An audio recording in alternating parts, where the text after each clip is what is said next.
Entonces, bueno, Laura ya nos presentó.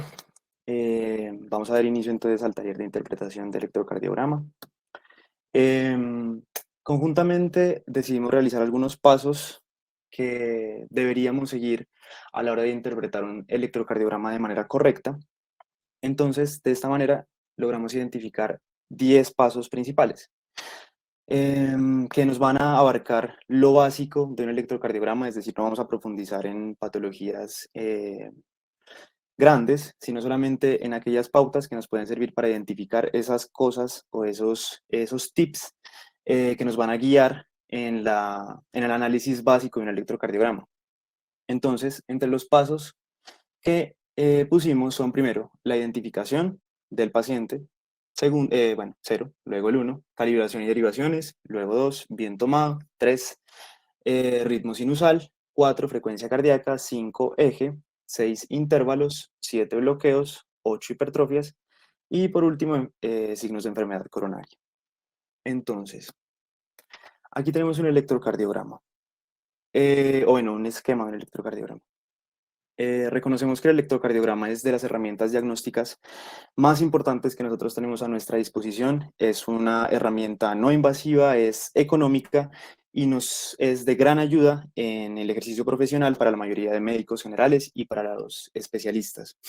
La fácil accesibilidad que nos permite esta herramienta, aún en los lugares más apartados, hace que el electrocardiograma sea fundamental para el médico general y por lo tanto nos confiere una responsabilidad de adquirir las competencias necesarias para interpretar la gran mayoría de los trazados que vamos a ver en este momento. Entonces, el electrocardiograma consta de las siguientes ondas. Primero, la onda P, que va a reflejar la despolarización del músculo auricular derecho e izquierdo. Onda P, aurículas. El complejo QRS nos va a representar la despolarización del músculo ventricular. La onda T nos representa la repolarización de ambos ventrículos. Y se reconoce que existe una onda U, pero esta es rara vez visible y esta lo que va a reflejar es la repolarización del músculo papilar, que estaría al final de después de la onda T. Listo. Ahora sí, la identificación del paciente, nuestro primer paso. Debemos saber o debemos identificar que el electrocardiograma que nosotros tenemos enfrente sí pertenece al paciente que estamos analizando. Entonces, para este fin debemos reconocer el nombre completo, tenemos que, del paciente, reconocer el documento de identidad del paciente y el sexo, se puede, dado el caso en el que se encuentre. Nuestro siguiente paso sería entender cómo está distribuido el papel del electrocardiograma. Entonces, nuestro electrocardiograma tiene, o bueno, se representa en dos magnitudes. En la parte de abajo tenemos el tiempo y en la parte, o digamos en el eje de las X tenemos el tiempo y en el eje de las Y tenemos el voltaje. Esto se representa en cuadros grandes y en cuadros pequeños. Entonces, un cuadro pequeño que mide 1 milímetro representa 40 milisegundos o 0,04 segundos. 5 cuadros pequeños, como los que vemos aquí, representa 200 milisegundos o 0,20 segundos. Entonces, un cuadro pequeño son 0,04 segundos y un cuadro largo, un cuadro grande, 0,20 segundos. Listo. Entonces, cuando vamos a sumar 25 milímetros, es decir, 25 cuadros chiquitos o 5 cuadros grandes, nos va a dar 1 segundo. Esto es importante para el momento de identificar la frecuencia cardíaca. La velocidad a la que se encuentra el papel de un electrocardiograma suele ser estándar y es de 25 milímetros por segundo. La calibración siempre suele ser de 10 milímetros o 1 milivoltio. A veces se pueden encontrar electrocardiogramas ampliados o electrocardiogramas reducidos. Los reducidos nos pueden servir para dilucidar de mejor manera algunas ondas que se pueden encontrar escondidas en frecuencias cardíacas altas, pero el que nosotros vamos a encontrar la mayoría del tiempo es este. Dos cuadros grandes de alto y un cuadro grande de ancho. Tenemos que identificar eso para saber en dónde nos estamos poniendo, dónde estamos parados. Porque si la calibración es diferente, pues los diagnósticos pueden cambiar. Bueno, eso en cuanto a la calibración. Ahora vemos las derivaciones. Un electrocardiograma convencional tiene 12 derivaciones. Tenemos las derivaciones D1, D2, D3, ABR, ABL, ABF y las precordiales B1, B2, B3, B4, B5, B6. La agrupación de estas derivaciones nos va a plasmar las caras del corazón. Entonces, B1 y B2 nos van a dar la cara septal del corazón, B3 y B4 la cara anterior, B5 y B6 la lateral, D1 y ABL la lateral alta, D2, D3 y ABF la cara inferior. Habiendo identificado estas derivaciones o habiendo sabido que estas se encuentran agrupadas de esta manera, vamos a identificar de mejor manera otros aspectos que vamos a ver más adelante. Bueno, eso en cuanto a las derivaciones. Bueno, procediendo con nuestro paso 2, entonces vamos a determinar si el electrocardiograma está bien tomado. Entonces, para ello pues tenemos que tener en cuenta cómo son las ubicaciones de los diferentes electrodos en el paciente. Entonces, primero tenemos las derivaciones precordiales. Estas se ubican, como ven en la imagen, B1 en el cuarto espacio intercostal paraesternal derecho, B2 a la misma altura pero paraesternal izquierdo, B4 se va a ubicar en el quinto espacio intercostal con línea medio clavicular. B3 se va a ubicar justo entre B2 y B4. B5 se va a ubicar en el quinto espacio intercostal, pero con línea axilar anterior, y B6 también en el quinto espacio intercostal, pero con línea medio axilar.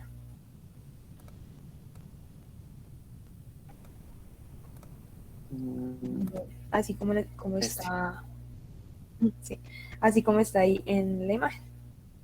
Bueno, esas son como las clásicas que les comentó mi compañero Carlos. Sin embargo, tenemos otras derivaciones extras, como lo son B7, B8, B9, que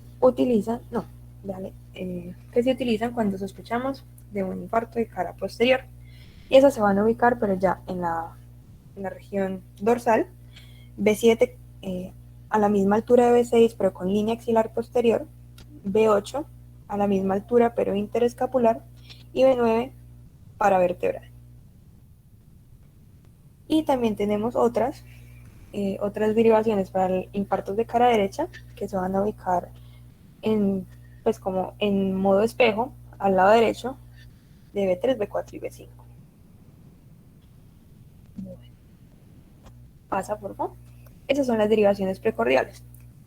Bueno, con respecto a las derivaciones bipolares, pues tenemos que al paciente se le van a conectar como estos electrodos como en la muñeca derecha, la muñeca izquierda y en el pie izquierdo. ¿Sí? Entonces, tenemos que tener en cuenta que lo que nos va a medir el electrocardiograma es el flujo de corriente eléctrica que tiene el corazón. Lo normal es que empiece en las aurículas y termine en los ventrículos. O sea, va desde arriba hacia abajo y de derecha a izquierda. Es por eso que tenemos la colocación de los vectores. ¿Sí?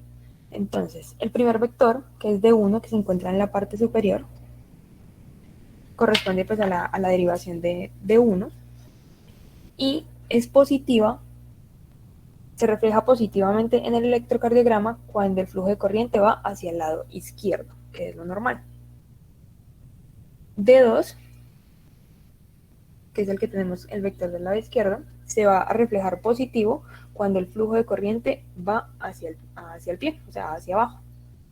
Y de 3 se va a reflejar positivo, pues si va también hacia abajo desde la zona izquierda. Ahora, con respecto a ABL, ABR y ABF, pues tomamos el corazón como centro y tenemos ABR va hacia el brazo derecho.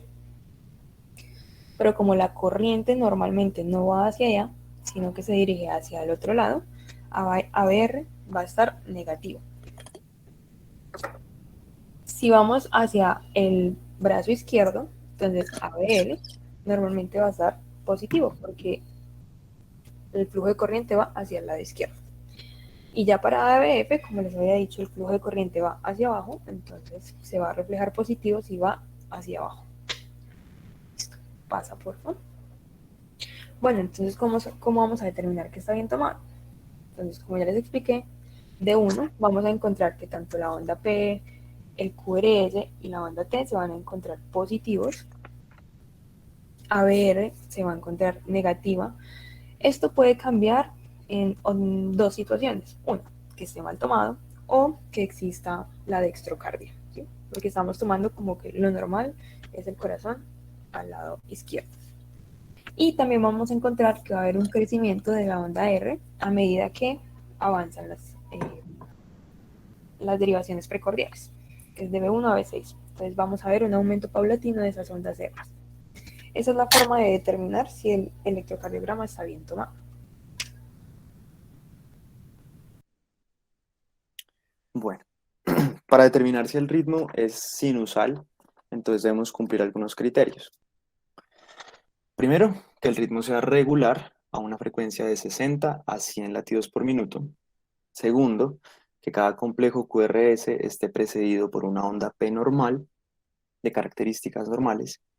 Tercero, que el eje de la onda P esté normal, es decir, esté positiva en D1 y D2 y negativa en ABR. Y cuarto, que el intervalo PR permanezca constante. Estas características nos conforman un ritmo sinusal.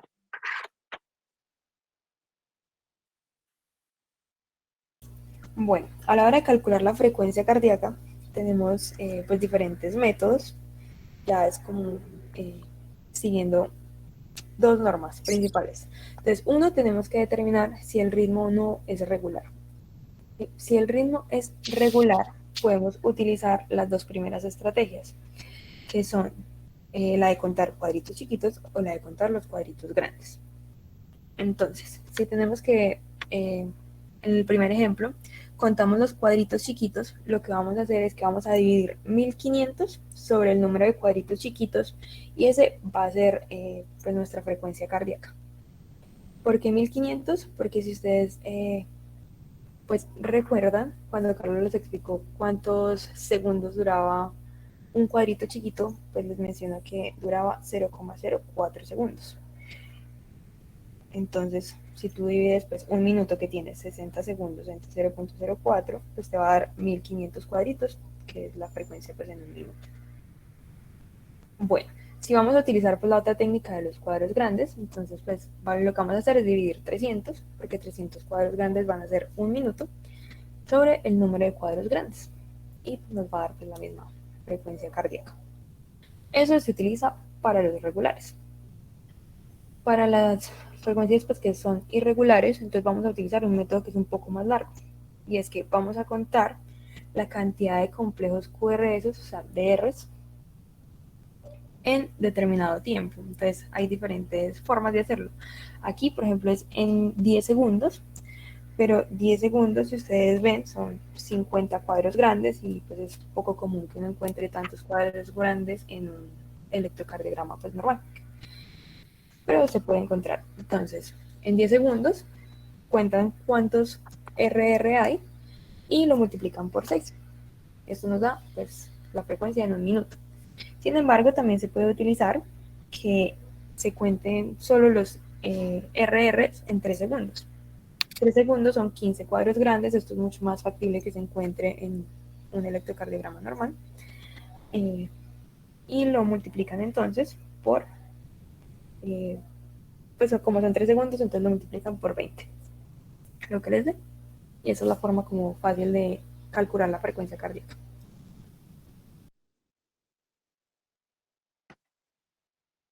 Bueno, entonces vamos a hacer el ejercicio.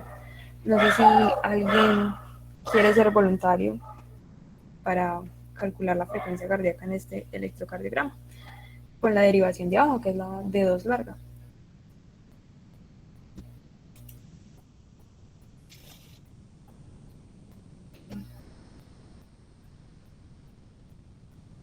Bueno, no sé. William Francisco nos puede colaborar.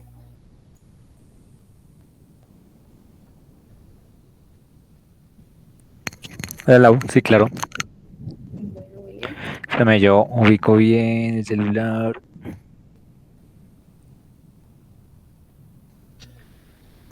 Dale.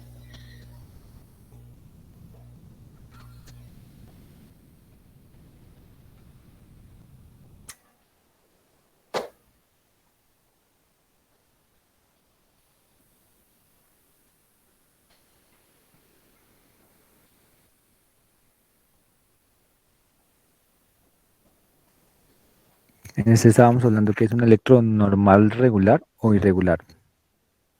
Eso es precisamente lo que debemos mirar primero, si el ritmo es regular o irregular. Ah, bueno, en este caso tenemos un ritmo irregular, ya que tenemos unas Rs que no tienen una distancia igual una a la otra. Pues a simple vista uno puede ver que hay unas más cortas que comprenden 2 cuadritos, otras tienen 2 cuadritos y un poquito más, y otras incluso 3 cuadritos, lo que ya de por sí es un ritmo irregular. Eh, para este, ¿qué teníamos que sacarle? ¿La frecuencia o qué tipo de ritmo también era? No, la frecuencia. Listo. Bueno, entonces parémonos como en un QRS que esté en una línea pues, de cuadrito grande. Y vamos a contar entonces cuántos RCRs hay en 15 cuadros grandes, que serían pues 3 segundos. Entonces, pues bueno, sería 1 al fin. Entonces, cuéntalo como los 15 cuadritos, por favor. Partiendo desde ese punto tenemos 1, 2, 3, 4, 5, 6, 7, 8, 9, 10, 11, 12, 13, 14, 15. 15 y sería 1, 2, 3, 4, 5 como tal QRS. Ok, listo. Entonces, 300, en 300 tenemos 5 y lo volvemos a multiplicar por 20.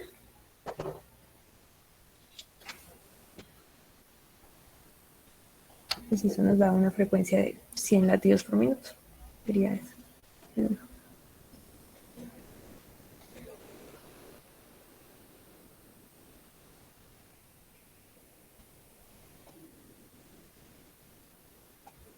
Bueno,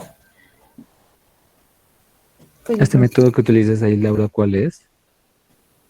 pues eso es lo que se utiliza es como para calcular como la frecuencia irregular. Entonces lo que tú tomas es un intervalo de tiempo, pues que sea como divisor, dividiendo de los, pues del minuto. Entonces, pues lo que haces aquí es como calcular según el tiempo. Entonces lo que yo te decía, tú puedes calcular como en 15 cuadros grandes que hace referencia a 3 segundos y eso lo multiplicas por 20.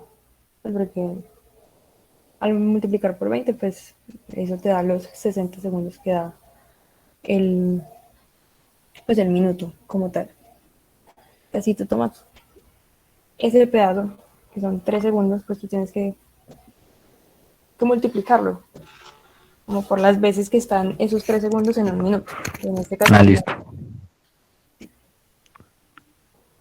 Pero es igual, ese solamente se utiliza como tal para las frecuencias irregulares, pues ya que los otros métodos pues, son más fáciles, por así decirlo. La de dividir 1500 entre cuadritos chiquitos o 300 entre los cuadritos grandes. Sí. Es lo que hay varias técnicas también, creo que varios tipos de multiplicación de acuerdo a los cuadritos y a los complejos que tú vayas encontrando. Pues creo que es lo mismo, ¿no? Ajá. Jonathan, ¿qué va a preguntar? Hola, buenas tardes. Disculpa una pregunta. En el dedos largo, cuando se cuentan los 15 cuadritos, ¿no hacéis complejos QRS? ¿Hasta donde tiene pulsado el... Ahí, hasta ahí. ¿No serían 6? Sí, sí, tienes toda la razón. ¿De qué? Sí, sí, tienen toda la razón. De que dependiendo de tú dónde empieces a contar, te pueden salir.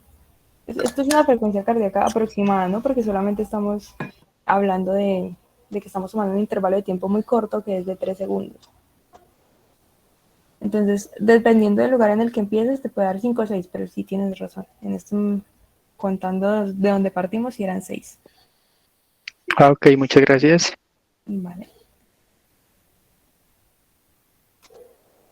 Bueno, pero pues queda claro el método, ¿no? Es lo importante. ¿Alguien más levantó la mano por ahí? No, yo no veo a nadie más con la mano levantada. Ah, bueno, Juan Manuel. Ese sería un ritmo no sinusal, ¿verdad? Exactamente. Ah, listo. Pero sería nodal. Sí, es el... Sí, sí. Sino que, pues es no sinusal precisamente porque no es regular. Ah, listo, gracias. Vale. Bueno, continuamos entonces. Bueno, ahora ya siguiendo con la parte del eje cardíaco, entonces aquí entramos ya en una parte de vectores, de eh, ángulos y planos cartesianos, entonces prestemos atención. Entonces, Laura ya nos explicó que la corriente eléctrica va desde un electrodo hacia otro electrodo. El electrodo del que parte es negativo y al cual se dirige es positivo. De esta manera, las derivaciones que nosotros vamos a encontrar, las derivaciones bipolares y las aumentadas, van a tener una dirección, ¿sí? Como todo movimiento de carga, este movimiento va a tener dirección y va a tener magnitud. Entonces, la señal que se va a dar en el electrocardiograma va a ser un vector. Vamos a ver aquí que en la derivación número 1 va el electrodo negativo en el brazo derecho hacia el izquierdo. Ubicando este vector en nuestro plano cartesiano, nos da 0 grados. Esto nos representaría el eje de las X. Luego, la derivación número 2 parte desde el brazo derecho hacia el miembro inferior. El miembro inferior tiene el electrodo positivo. Entonces, el vector va hacia 60 grados, como lo vemos aquí. La derivación 3 va del brazo izquierdo hacia el miembro inferior, siendo el miembro inferior hacia donde se dirige el vector, por lo tanto es positivo, entonces se traza en 120 grados. Luego, la sumatoria de dos derivaciones que se dirigen hacia otra derivación nos va a dar las aumentadas.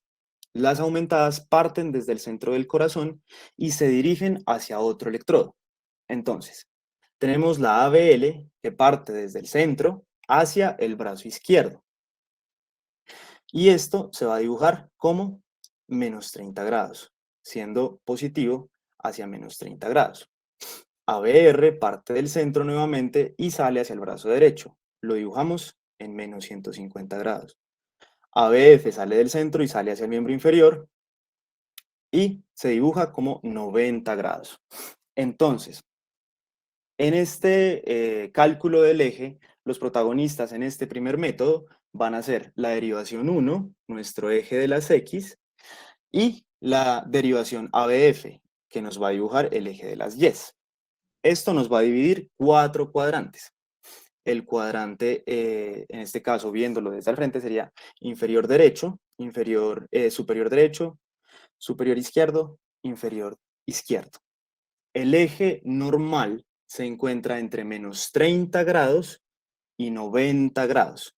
Es en esta parte donde nosotros vamos a encontrar normalmente al corazón.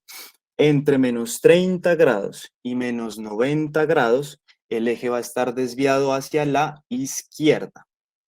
Entre 90 y 180, desviado a la derecha. Y entre menos 90 y 180 se encontrará desviado de manera extrema. Listo. Ahora, tenemos dos métodos para identificar el eje. En el primer método, en el método de los cuadrantes, primero tenemos que identificar hacia dónde se dirige nuestro trazo. Entonces, vamos a decir que un QRS, como el que vemos aquí, es positivo porque la mayor parte de la onda se dirige hacia la parte de arriba. Por lo tanto, sería positivo. Miren que esta parte es más grande que esta. Ahora el negativo se dirige hacia abajo. La parte de abajo es más grande que la parte de arriba. Pero tenemos un isoeléctrico en el que vemos que la onda que sube y la onda que baja son de un tamaño similar. Entonces, partiendo de esta premisa, vamos a ver cómo se realiza.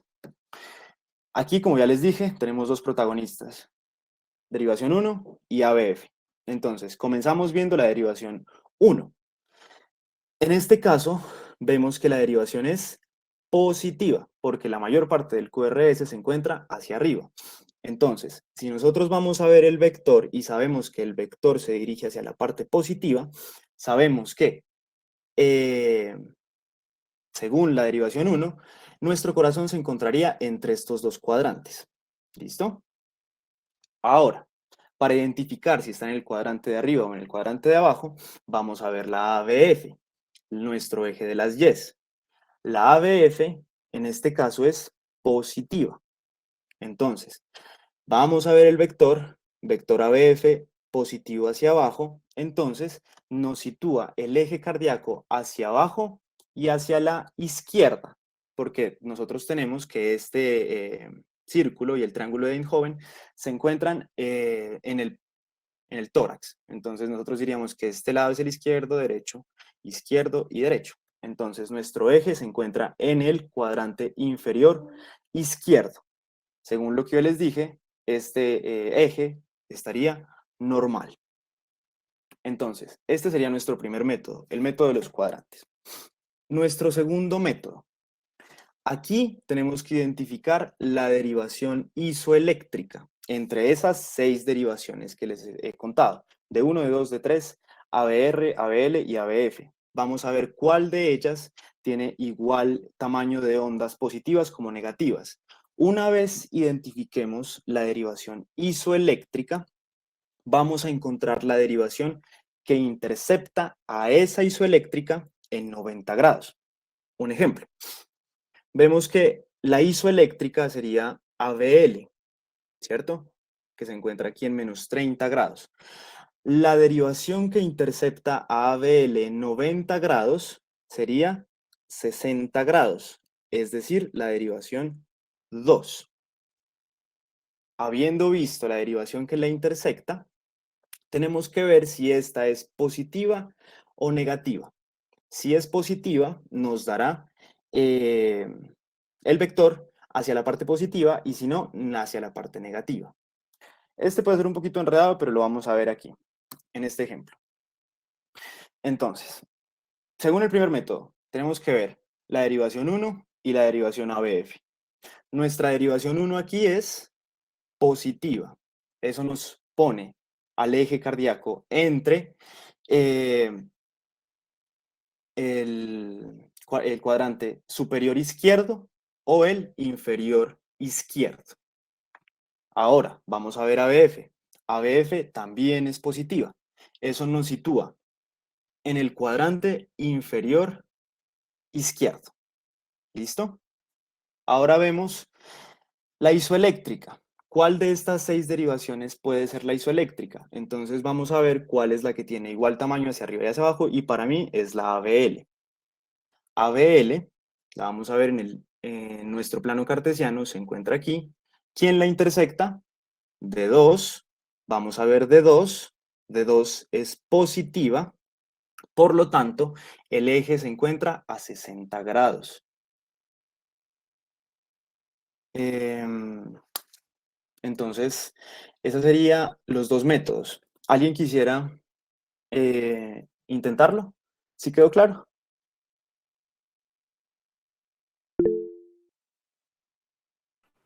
Una pregunta.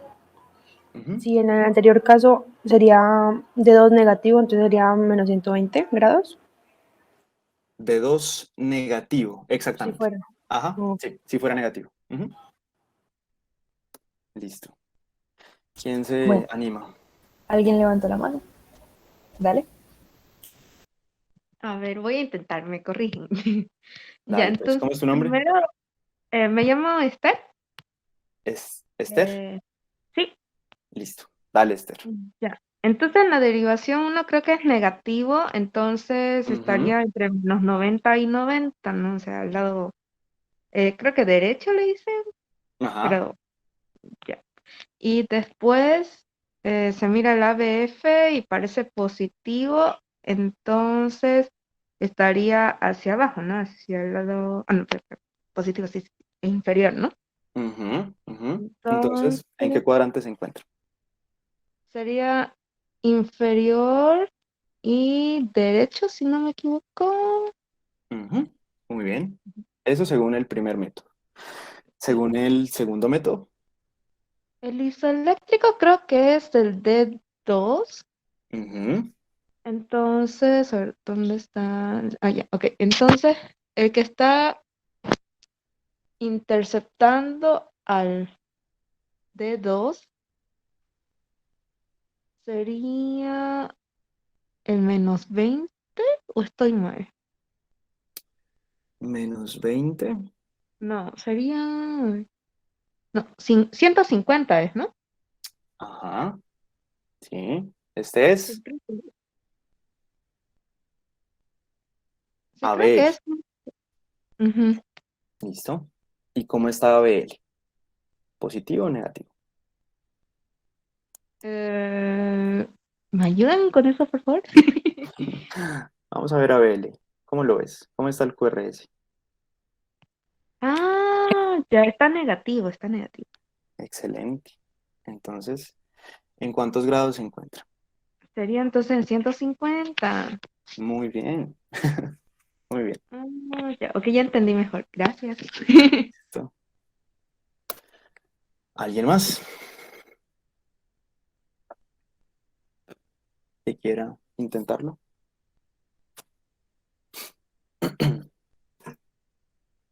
Ahí, como para darles, o para que hacer una claridad, ¿no? D2 y ABL se interceptan. Entonces, estos dos serían así.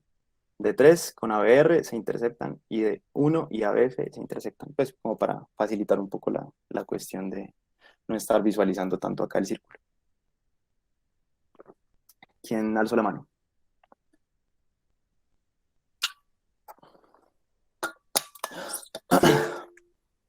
A ver, yo lo voy a intentar. Mi nombre es Jorge. No sé si Ujú, está bien. A ver, ujú. derivación uno sería positiva. Sí. Se intersecta con Con el ABF. primer método. Ah, eso, ajá. Ah, Vamos con el de los cuadrantes, a ver. ¿Cómo te queda según los cuadrantes? eso no lo entendí muy bien, cómo es el tema de los cuadrantes. En A el ver, de los sí. cuadrantes, como te dije, los protagonistas son D1 y ABF. Entonces, D1 tienes que ver si es positivo o negativo. Si es positivo, nos deja hacia el lado izquierdo, en este caso. Y luego vamos a ver ABF. ABF es positivo o negativo. En este caso sería negativo. Entonces, ABF nos sitúa hacia este lado de acá. Entonces, se encuentra el cuadrante superior izquierdo. ¿Sí? ¿Queda claro? Jorge. ¿Puedo explicarlo, por favor? No me quedó claro. Vamos a ver acá entonces el dibujo, este. En este ejemplo, miren, D1 es positivo. Entonces, nuestro vector se dirige hacia la izquierda, pues, viendo el círculo correctamente. Entonces nos sitúa, bien sea, o en el cuadrante superior izquierdo o en el cuadrante superior derecho. Sabemos que está a la izquierda, según la parte que nos dice que es positiva. Ahora, para identificar si es arriba o abajo, tenemos que ver el ABF. El ABF, en este caso, nos dice que es positivo. Vamos a ver que el vector de ABF va hacia abajo. Entonces, hacia abajo sería lo positivo. Esto nos dice que se encuentra a la izquierda, según D1, y según ABF, hacia abajo. Entonces, se encuentra en el cuadrante eh, inferior izquierdo. ¿Sí? Jorge. Sí, mucho mejor, gracias. ¿Y ahora cómo te queda según la isoeléctrica, la que ibas a hacer, Jorge? A derivación 1, ¿Cuál es la sería isoeléctrica? Ujú.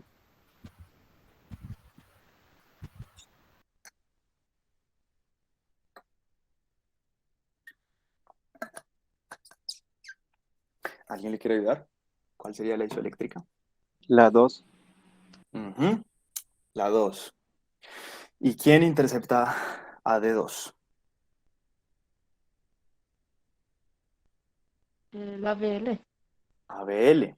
ABL es positivo o negativo. Súper positivo. Muy bien. Entonces, el eje estaría en 150 ¿hacia dónde va el vector? hacia el lado derecho inferior. Eh, Dijimos Ah, que el vector la se... línea. Ajá. ¿Qué sería? -30 entonces. Eso. Listo. Eh, ¿Otro ejemplo o seguimos? ¿Alguien más quiere intentarlo? ¿Sí les quedó claro? Ahí están levantando la mano. Ahora es que me perdí un poquito. Ajá. ¿Cómo es tu nombre? Juliana, Ujú, ¿por qué ABL si está, espera, ahí súper positivo? Porque ujú. hace -30. Como habíamos dicho hace un momento, eh, los electrodos tienen o bueno, las derivaciones tienen dos electrodos, uno positivo y uno negativo. Cuando sale de determinado electrodo es negativo y cuando se dirige al otro sería positivo. Entonces, tú me estás diciendo de ABL. Mira que ABL, dijimos que es la sumatoria de dos derivaciones y se dirigen hacia otra derivación. La sumatoria parte desde el centro del corazón y se dirige hacia el brazo izquierdo. Hacia donde se dirige es positivo. Entonces, dibujando ABL en el círculo nos da 150 o -30 grados, pero se dirige hacia -30 grados de manera positiva. Ajá. Gracias. Listo. ¿En intentar este o seguimos?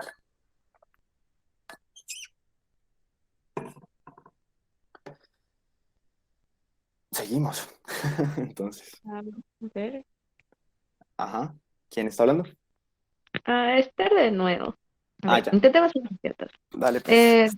D1 está positivo, entonces, a ver, va hacia el lado izquierdo, ¿no? Después, ABF creo que está positivo. ¿Dónde está ABF? Entonces va hacia abajo. Entonces Ujú, está en el cuadrante izquierdo inferior. ajá. Pero aquí Y hay... ¿Sí? Ajá. Sigue. no sé cuál sería el isoeléctrico aquí. Ajá. No sé si es ¿Entre cuál y ABF. cuál? Ay, no sé.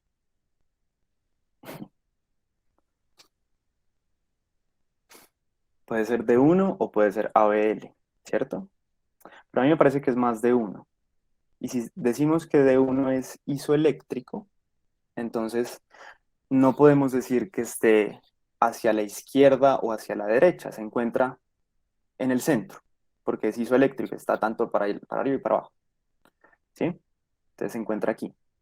Ahora vamos a ver ABF. ABF sí es positivo. Entonces, como se encuentra aquí en el centro desde D1, ABF nos dice que va hacia 90 grados. Entonces, el eje en este caso sería 90 grados. Este tiene la trampa, pues, de que D1 es isoeléctrico. ¿Sí?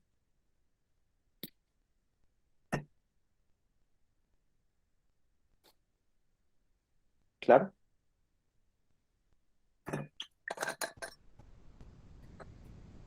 Sí, sí, gracias. Listo. Entonces, sigamos.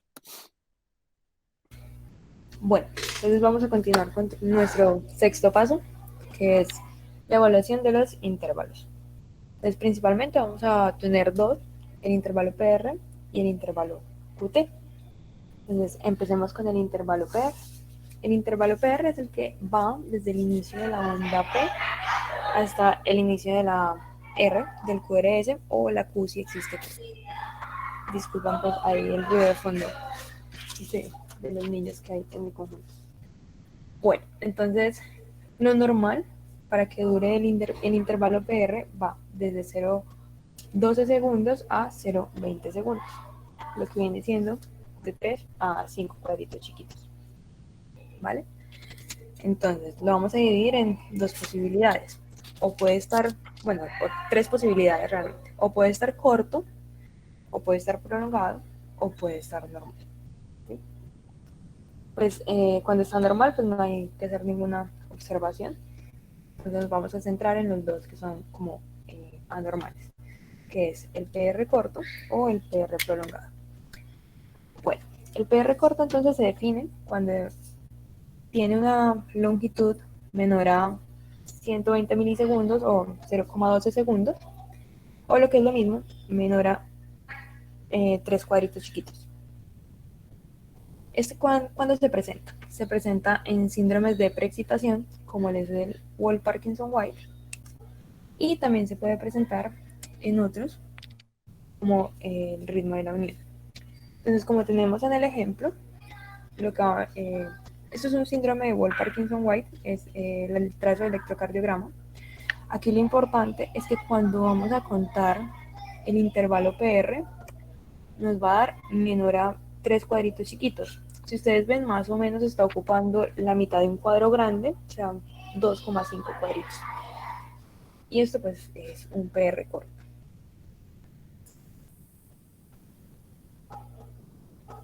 Pasa, por favor. Bueno, ¿cuándo es un PR prolongado? El prolongado es cuando dura más de 0,2 segundos o más de 20 milisegundos. Está presente entonces en bloqueos auriculoventriculares, es decir, cuando se retrasa la llegada pues de esa corriente eléctrica desde el nodo sinusal al nódulo auriculoventricular. Este está presente entonces en esos bloqueos y vamos a tener diferentes tipos de bloqueos. Vamos a tener el de primer grado, dale por favor, que es este, en el que encontramos que hay un alargamiento, ahí está ese PR prolongado constantemente. Como ven ahí, pues tenemos que, pues claramente se ve que dura más de 3 cuadritos chiquitos, pues los cuadros que vemos ahí son los cuadros grandes, ¿no? Entonces claramente se ve que va a durar más de 3 cuadritos chiquitos.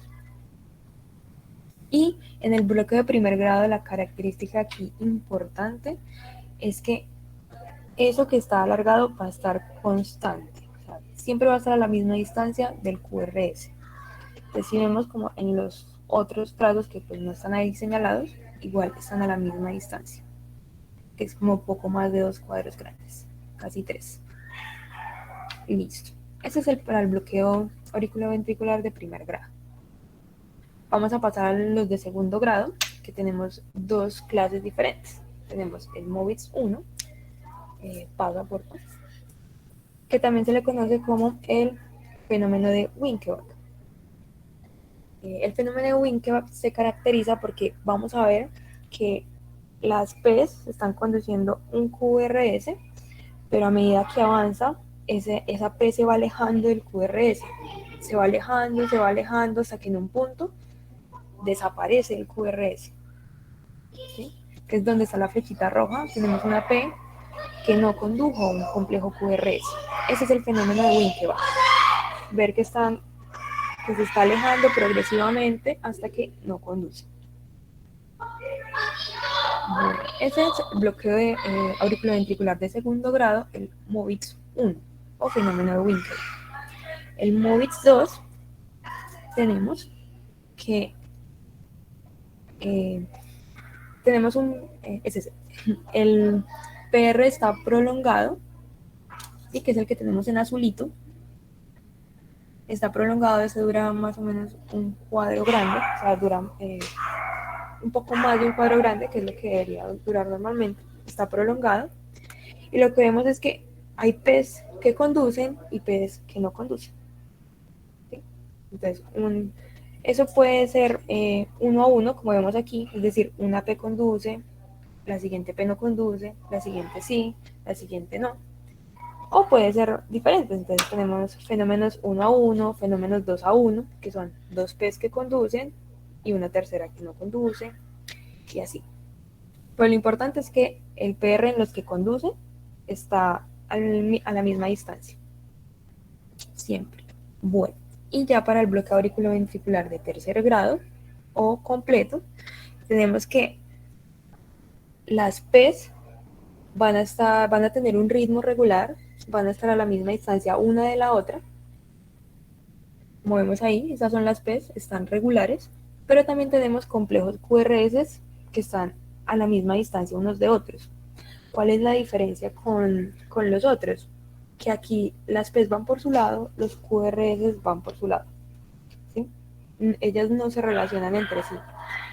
Y como podemos ver, pues hay P's que quedan muy pegaditas al complejo QRS, P's que están solas por ahí, o P's que incluso se encuentran dentro de los complejos QRS. Esa es la característica del completo. Están regulares entre P's, están regulares entre QRS, pero no se relacionan pues entre sí. Bueno, pasa por favor. Entonces vamos a hacer como el ejercicio para determinar pues cómo se encuentra el intervalo pues, PR aquí. ¿Quién quiere intentarlo?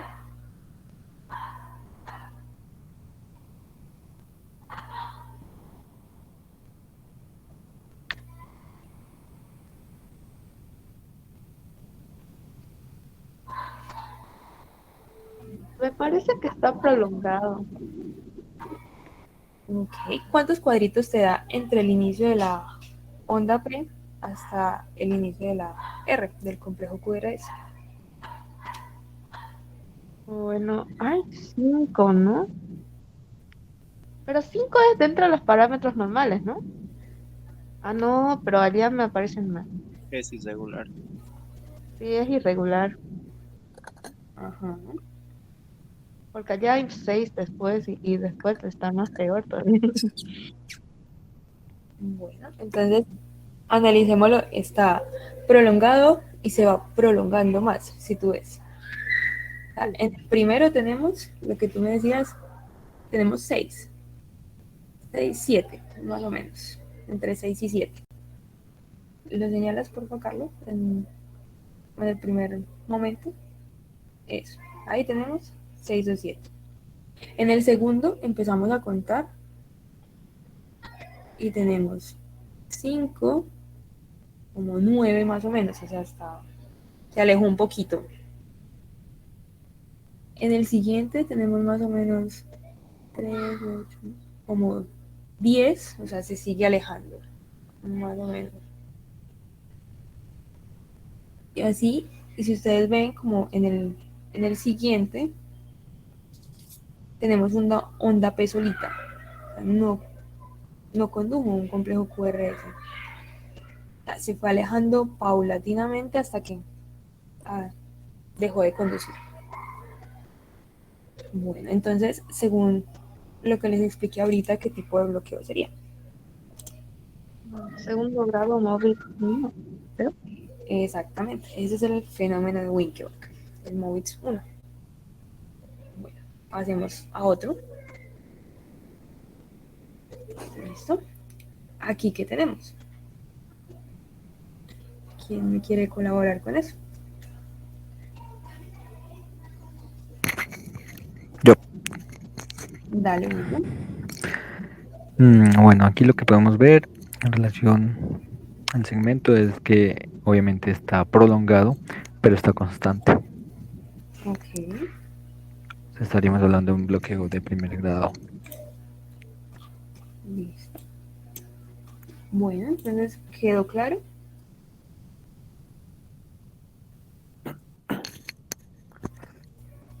Sí. Vale, entonces prosigamos. Bueno, entonces vamos a hablar aquí del intervalo QT. Este es el otro intervalo que tenemos que revisar. ¿Qué pasa? El intervalo QT, pues es, para medirlo vamos a utilizar la fórmula de Bassett, que es como la que está, bueno, esta fórmula de Bassett se utiliza como para calcular el QT corregido. El QT corregido es el que vamos a utilizar para determinar cuáles están prolongados, cuáles están cortos, y esto pues se va a relacionar como entre hombres y mujeres. Entonces, para calcular el QT corregido, lo que vamos a hacer, uno, es medir en centímetros, bueno, en milímetros en este caso, cuánto espacio hay entre dos R's, que es como lo que tenemos ahí, es el RR, ¿sí? Y vamos a medir también cuánto mide el intervalo QT. El intervalo QT va desde el inicio de la onda Q hasta que termina la onda T. ¿Listo? Y la fórmula de Bassett es la que tenemos ahí. Dividimos SQT entre la raíz cuadrada de lo que nos da el RR. Sí, Manuela, cuéntanos. No entendí bien qué era lo del QT corregido. ¿Me explicas? Vale. Bueno, lo que tenemos es que a la hora de analizar el electrocardiograma, la medición del QT solo, pues no es completamente exacto como para definir cuándo está largo y cuándo está corto, ¿sí? Entonces lo que utilizaron es realizar la fórmula del QT corregido para ya así determinar los valores estándar que vamos a utilizar para, sí, pues para eso, para determinar cuándo está normal, cuándo está corto y cuándo está largo. Es básicamente eso. Listo, gracias. Vale. Bueno, entonces esta es como la fórmula del QT corregido. Ahora, pasa por favor. Bueno, cuando vamos a hablar de que el QT está corto, ¿sí? Cuando nos va el valor que nos da de esa operación que hicimos menor a 0,35, ¿vale? Esto cuando está presente, hay diferentes patologías en las que puede estar presente, como lo es la hipercalcemia, la hipertermia y el shock digital o la intoxicación por digoxina, ¿sí? Que es como lo que vemos ahí. Vamos a hacer el ejercicio. Habría que pues, utilizar la calculadora. Entonces tenemos que primero se mide el intervalo QT, que es el que tenemos ahí. Nos da alrededor de en milímetros, 1, 2, 3, 7 milímetros. Y eso lo vamos a dividir entre la raíz cuadrada de lo que nos dé entre RR, que son 20.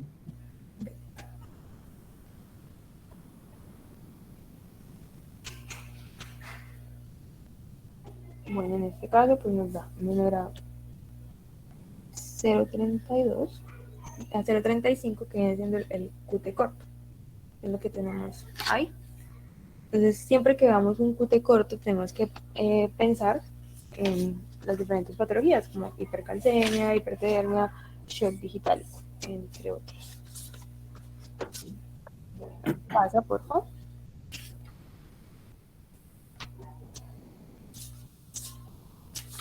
Bueno, Con respecto al Qt largo, entonces aquí va a cambiar un poco el valor de referencia. Que el valor de referencia es mayor de 0,44 en hombres y mayor de 0,46 en mujeres. ¿En qué patologías los podemos encontrar? Al contrario, hipocalcemia, hipokaliemia, hipotermia, entre otros. Y pues también tenemos otros como adquiridos, trastornos electrolíticos, hipoparatiroidismo, ACV. Incluso puede estar presente en bloqueos auriculoventriculares de tercer grado. ¿Listo? Y se hace el mismo ejercicio. Se mide que el QT, que viene siendo lo que está señalado en la línea azul, y se divide entre la raíz cuadrada de el RR. Bueno, entonces vamos a hacer el ejercicio. ¿Quién me quiere ayudar? Pasa Carlos, por favor.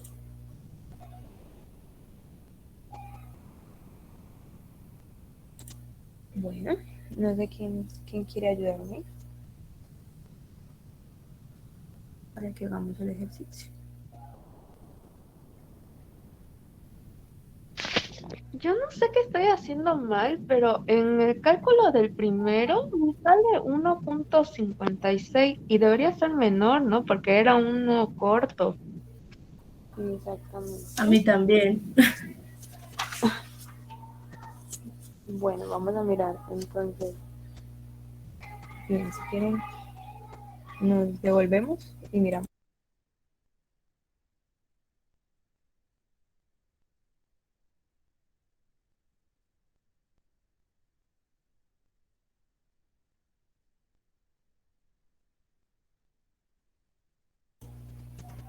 Bueno, entonces vamos a hacer el cálculo.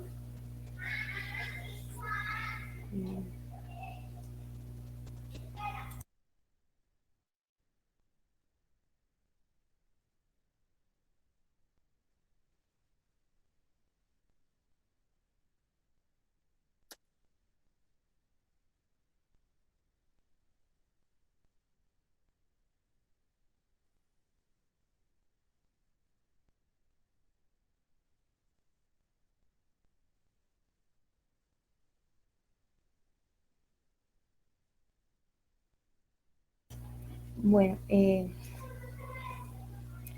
listo, entonces vamos a ver. ¿Qué es lo que dividiste? Si quieren, nos vemos como la fórmula de base primero.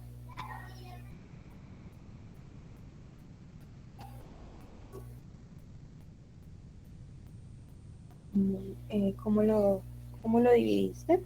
Miramos.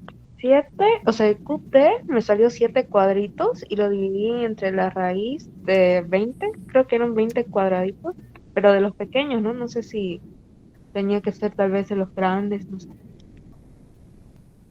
Bueno, déjame revisamos bien.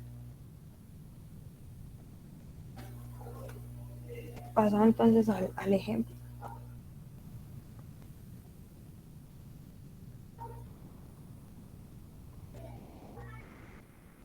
Listo, entonces. Los cuadritos chiquitos son 7, lo que habíamos dicho, ¿no? Sí. Listo. Pero entonces, eso es en segundos. Lo vamos a multiplicar entonces por los 0,04 segundos que dura cada cuadrito.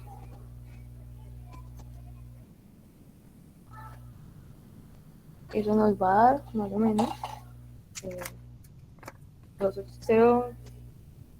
0,28, ¿no?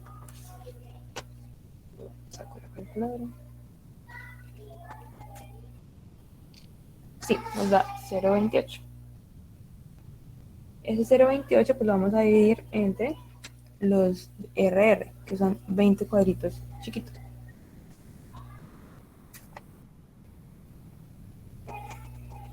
Y eso nos va a dar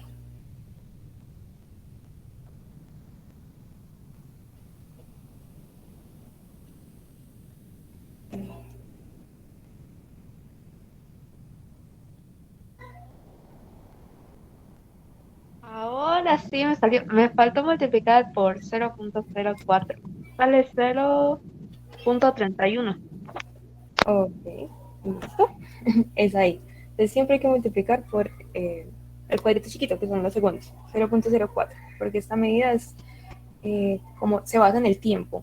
¿Sí? Lo que define que el QT esté largo o corto, al igual que el PR, es su duración en el eje de la X, ¿vale? Bueno, entonces, sigamos. Entonces no sé quién me quiere ayudar con esto, para que nos quede como más claro. ¿Hay alguna diferencia entre cuál sea la derivación que utilicemos? No, no debería haber diferencia porque pues en todos debe durar pues lo mismo, ¿no? Pero pues lo ideal es como una en la que tú veas bien la onda T, donde finaliza, y el inicio de la onda Q, para que puedas medirlo correctamente. Porque así, pues como nos dijeron, como nos escribieron en el chat, pues eso es, la medición es muy subjetiva. Listo. Entonces no sé si nos quieres ayudar con esto. A ver en qué nos da.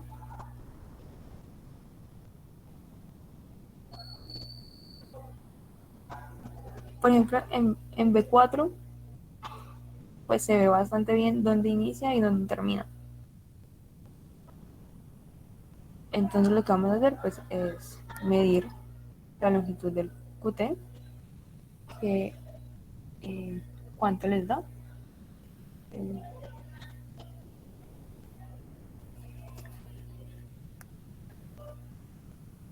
9, creo.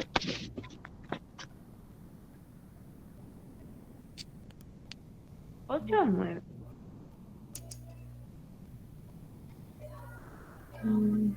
Sí, como 9, más o menos, exactamente. Sí, listo. Entonces 9 lo vamos a multiplicar por 0.04, que es el tiempo. Y ahora lo vamos a dividir entre la raíz cuadrada del tiempo del QT. Del QT, no, del RR. Entonces, entre R, ¿cuántos vemos ahí?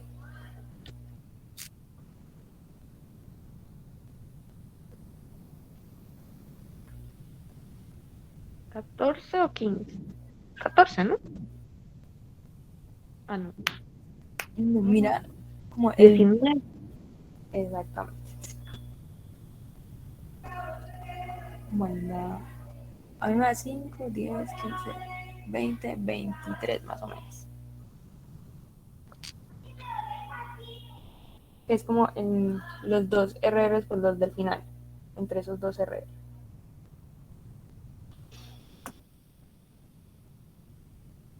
¿23 entonces? ¿Sí, no? Me sale 0.37. Listo. Y según los valores que te dije, estaría corto, largo, pues prolongado o normal. Me parece que normal. Exactamente, estaría normal. Bueno, ¿sí te queda claro? ¿Sí les queda claro?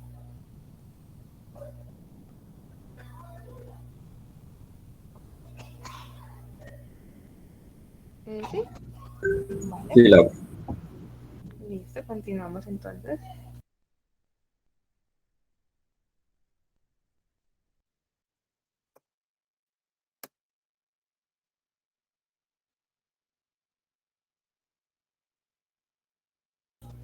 Bueno, aquí pues es lo mismo, sería otro ejemplo. Pues no sé si alguien quiere participar o si pues pasamos.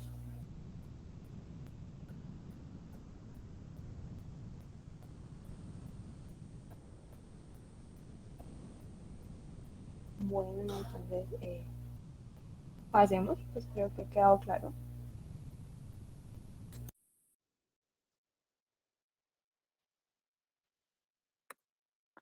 Bueno, ya seguimos hablando de bloqueos.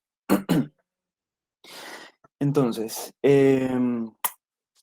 sabemos que la corriente eléctrica o el potencial de acción sale desde el nodo sinusal, despolariza las aurículas, se dirige al nodo AB y a partir de este momento se divide en dos ramas, la rama izquierda, la rama derecha. La rama izquierda tiene dos subramas, una anterosuperior y una posterior-inferior. Entonces, en cualquiera de estos 4 sitios podemos encontrar bloqueos.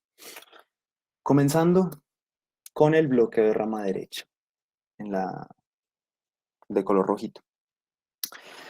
Este bloqueo de rama derecha puede ser incompleto o puede ser completo. El incompleto es aquel que tiene un QRS aumentado. Bueno, a ver, en los bloqueos el QRS va a estar aumentado de tamaño. En los bloqueos de rama derecha o en el de rama izquierda va a estar aumentado de tamaño. Pero en el de rama derecha puede ser incompleto o completo. En el incompleto, el QRS va a medir 2.5 a 3 cuadritos o en tiempo de 0.10 a 0.12 segundos.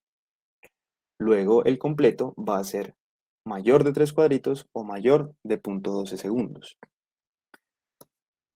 Vamos a ver que tiene dos características morfológicas, o bueno, que podemos ver aquí. Entonces, vamos a ver un patrón RSR', que lo vamos a encontrar en B1 o B3. Lo vamos a ver aquí. R, S y la R', que va a dar una forma de M. Aquí está, R, S, R'. Otra característica es que va a presentar una onda S ancha y arrastrada en las caras laterales, lateral y lateral alta, en forma de gancho de cortina. Aquí lo vamos a ver, es esta parte de aquí, la S. Listo, eso sería un bloqueo de rama derecha. Ahora, un bloqueo de rama izquierda, igualmente vamos a tener un QRS ancho, y aquí lo que vamos a encontrar es una onda S dominante en B1. Aquí la encontramos, onda S dominante. Y una onda R monofásica ancha en las laterales. Se le llama en sombrero de bruja. Aquí está. Una onda R con un piquito. Sería en sombrero de bruja. Gancho de cortina, rama derecha, sombrero de bruja, rama izquierda. Va a haber hemibloqueos. Los hemibloqueos se van a localizar entre las ramas de la rama izquierda. Entonces, aquí vamos a saber que el QRS está normal, es decir, no está aumentado de tamaño. En el caso de la anterosuperior, vamos a encontrar que el eje está desviado a la izquierda. Y en el caso de la posterior-inferior, el eje va a estar desviado a la derecha. Ya sabemos lo del eje. Entonces, hemibloqueos, QRS normal con eje desviado. Si es a la izquierda, anterosuperior, y si es a la derecha, posterior-inferior. Y finalmente tenemos unos bloqueos bifasciculares, un bloqueo de rama derecha, más cualquier hemibloqueo. Y un trifascicular, que sería un bloqueo de rama derecha, más un hemibloqueo, más un bloqueo AB de primer grado. Para repetir, bifasciculares, bloqueo de rama derecha, más hemibloqueo. Trifasciculares, bloqueo de rama derecha, más hemibloqueo, más bloqueo AB de primer grado. Y aquí tenemos un ejemplo. ¿Quién se quiere lanzar? ¿Quién puede identificar este bloqueo? No, yo lo voy a intentar. ¿Quién es? Daniel Rodríguez, mucho gusto. Hágale, Daniel. Entonces, pues, el QRS, espérate que no veo bien. 1, 2, 3. Sí parece como más de 3 cuadritos. Estaría, pues, alargado. Y lo que veo es que en B1, lo que habías comentado de una S prominente, y pues no sé si es mi percepción, pero también se ve como la de gancho de cortina, ¿cierto? ¿En Entonces dónde? sería un bloque de rama en D1, ¿no? ¿O dónde era? ¿Dónde era? Gancho de cortina. A ver, ¿en qué parte? En D1 no.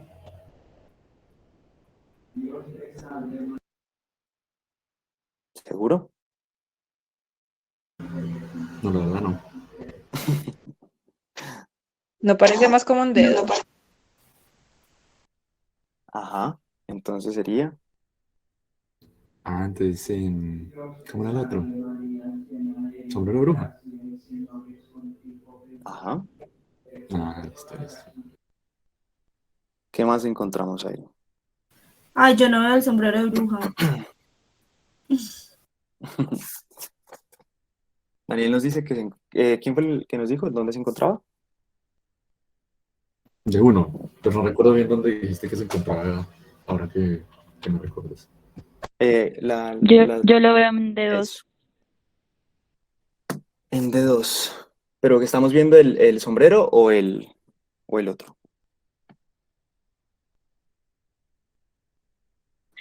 En D2 el gancho de cortina. Y creo que en el ABR es el sombrero de bruja. ABR o ABL. Ujú. Bueno, vamos a ver.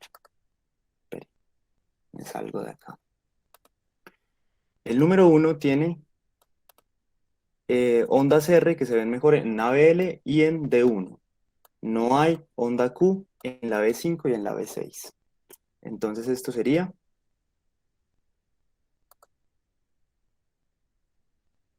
bloqueo de rama izquierda. Bloqueo de rama izquierda. Sí. Ujú. Listo.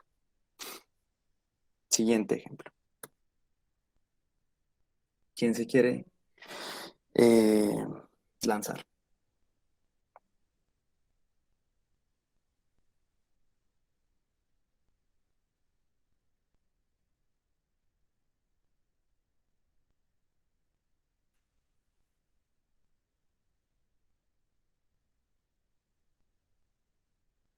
¿Nadie?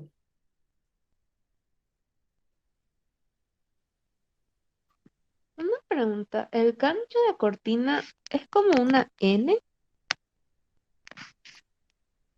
¿Como una N? ¿O cómo es la forma? Vamos a verlo. Aquí está. Míralo aquí. Es de esta manera.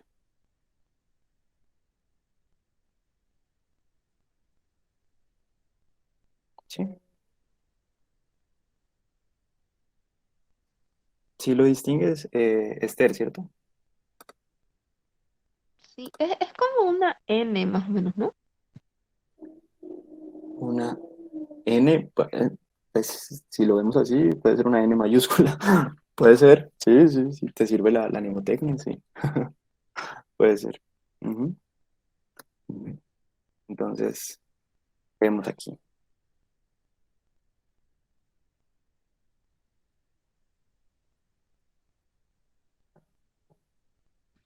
Ahí no estaría el patrón RSR' en B1. Ajá, en B1 y en ¿dónde más?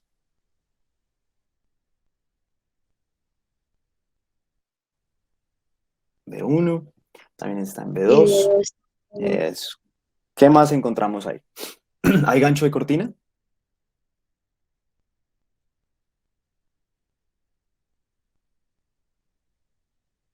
¿Alguien lo identifica? D1 y en el dedo. En D1, ajá, en D1 lo encontramos. Habíamos dicho que el gancho de cortina se encontraba en las laterales, ¿cierto? Entonces las laterales serían B5, B6, D1 y ABL. Y miren que aquí lo vemos. Aquí está. Acá y acá. Entonces este sería un bloqueo de Rama derecha. Eso. Listo. ¿Sí está quedando claro? Carlos, una preguntita. Pero en este caso, el QRS sí está ancho. Vamos a ver. ¿En cuál se ve mejor? A ver. Acá.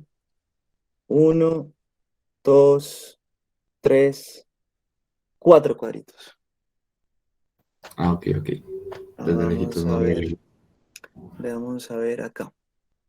1, 2, 3, 4. A ver, ¿en cuál otro? A ver este. 1, 2, 3, 4. Listo. Entonces aquí Listo, perfecto. tenemos un bloqueo rama izquierda. Acá un bloqueo rama derecha. A ver este.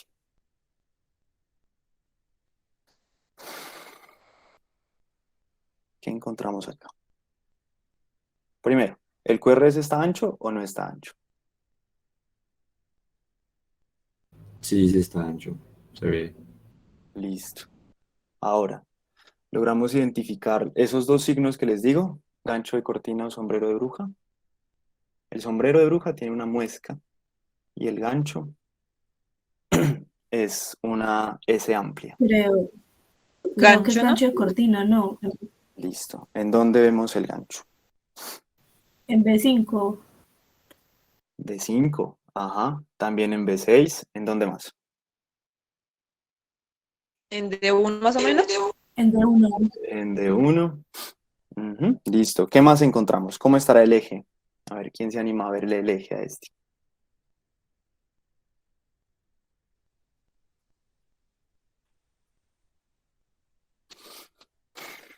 Está como desviado a la izquierda.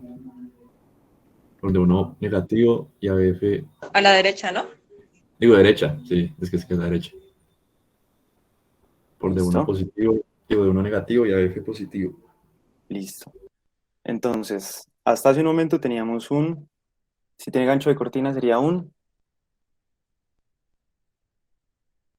bloqueo de Bloqueo de rama derecha. bloqueo de rama derecha. Ahora, con el eje desviado, ¿en qué se nos convierte? en mi bloqueo. En un bloqueo. Ajá, y si está desviado a la derecha, ¿es un hemibloqueo antero superior o póstero inferior? Póster inferior. Póstero inferior. Entonces ya no es un bloqueo solo de rama derecha, sino que es un bloqueo bifascicular, ¿cierto? Claro que sí. Listo. ¿Sí quedó claro la parte de bloqueos? ¿O alguien que esté perdido y diga, no, ayuda?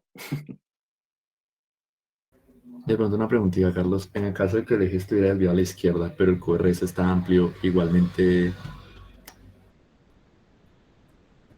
Bueno, pues pienso la pregunta.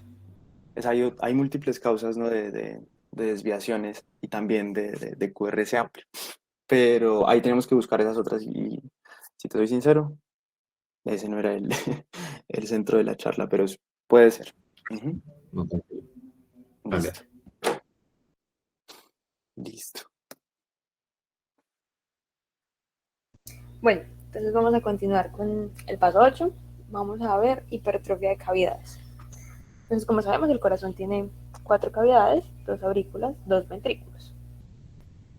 Vamos a calcular entonces la hipertrofia de las aurículas.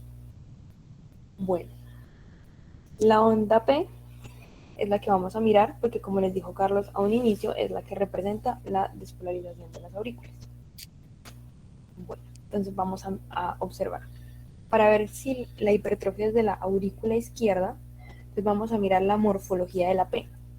Aquí la P en D2 es muy característica porque tiene una forma como de M. Si ustedes ven, tiene ahí como una muesquita y parece una M. Entonces por eso se le llama la P mitral. Bueno, por la M y porque patología de la válvula mitral pues es la principal causa de una hipertrofia de la aurícula izquierda, que es la insuficiencia mitral. Cuando vamos a medirla, en el eje de las X en el tiempo, nos vamos a ver o que va a medir más de 3 milímetros o lo que es equivalente en tiempo, más de 0,12 segundos, que es como lo tenemos ahí medido.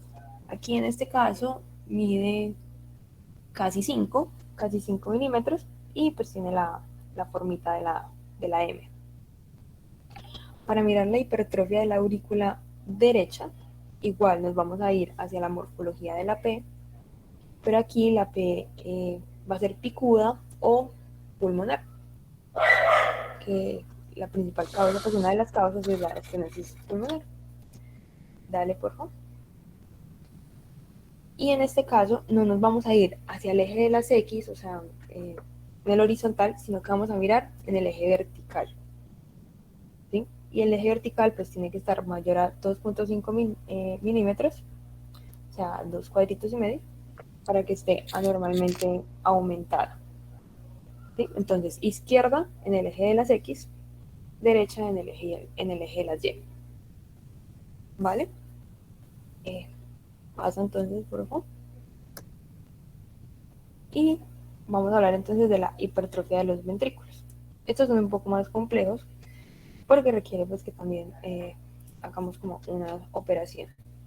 Para calcular entonces la hipertrofia del ventrículo izquierdo o la hipertrofia ventricular izquierda, tenemos dos opciones: calcular por el índice de Sokolov-Lyon o por el índice de Cornell. ¿Vale? El índice de Sokolov-Lyon, ¿qué nos dice? Que nos vayamos al electrocardiograma y miremos la onda S en B1 y B2, la que esté más larga, más grande, y la onda R en B5 y B6, también la que esté más grande, y las vamos a sumar en milímetros. ¿Sí? Si esto nos da más de 35 milímetros, quiere decir que pues el ventrículo izquierdo está aumentado de tamaño. Por otro lado, en el índice de Cornell, lo que vamos a hacer es mirar la onda S, pero en B3, y la onda R en ABL. Las vamos a sumar, y si nos da más de 28 milímetros en hombre o más de 20 en mujeres, también va a estar anormalmente aumentado y sería una hipertrofia ventricular izquierda. Ya para calcular la hipertrofia ventricular derecha, o para ver si el ventrículo derecho está aumentado, nos vamos a dirigir a mirar la onda R en B1 y la onda S en B6. Y si nos da más de 10 milímetros, entonces esto nos dice que el ventrículo derecho está aumentado. Como para que se guíen, entonces tenemos que, por Sokolov-Lyon, miramos es la S en B1, B2, la R en B5, B6. Y para calcular el de la derecha, pues es al contrario. Miramos la R en B1 y la S en B6. Bueno, entonces, sí, claro, dime, Manuela. Cuando dice que, por ejemplo, en la izquierda es mayor a 35 milímetros, se refiere a las dos, o sea, tanto S como R van a estar aumentadas. No, las tenemos que sumar. ¿Sí? Ah, Suma ok. la onda S, que la más grande que esté en B1 o B2, más la onda R que esté más grande en B5 o B6. Listo, Y si ya entre entendí las las. dos te dan más de 35, es anormalmente grande. Entonces Ok, vamos a ya hacer el entendí. ejercicio. Pasa, por favor. Entonces, vamos a hacer esto. Entonces, vamos a mirar la hipertrofia ventricular izquierda. ¿Quién me quiere ayudar con eso?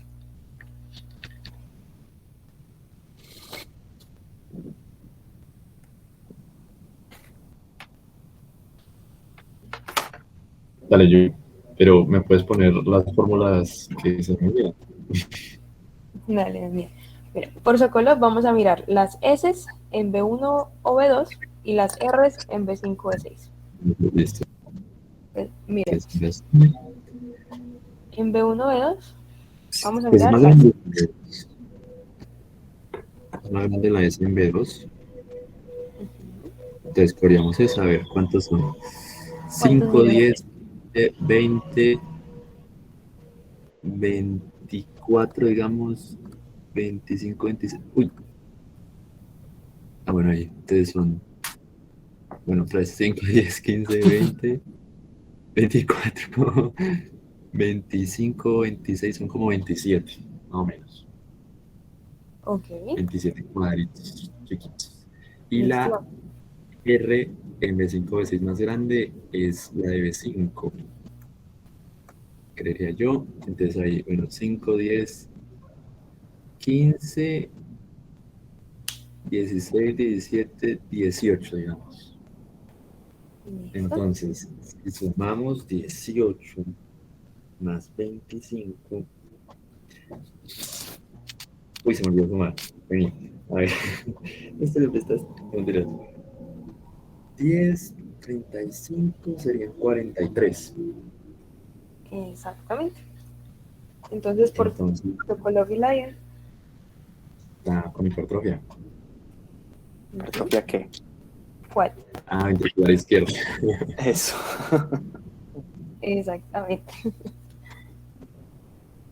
Listo. Bueno.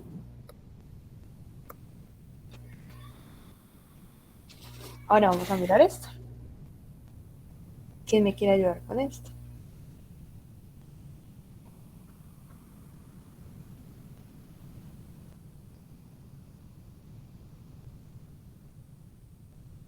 Yo me animo, Dale, Juliana. Entonces, pues miremos las dos, ¿no? pero las dos fórmulas primero, por fin. La memoria de Bueno, trabajo no me, no me funciona. bueno, para ventrículo izquierdo, por Sokolov miramos ondas S en B1 y B2 y ondas R en B5 y B6. S y R para izquierdo. Y para pues, derecho, R y S. R en B1 y S en B6. Igual yo te las voy recordando.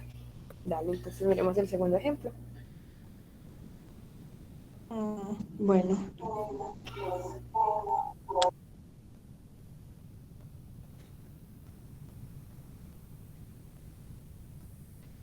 Bueno, entonces hagamos la de Sokolov y Lion para ventrículo izquierdo. sí, es que mientras estoy pensando, pues voy a tener el micrófono apagado porque hago resonancia aquí, pero ya les digo.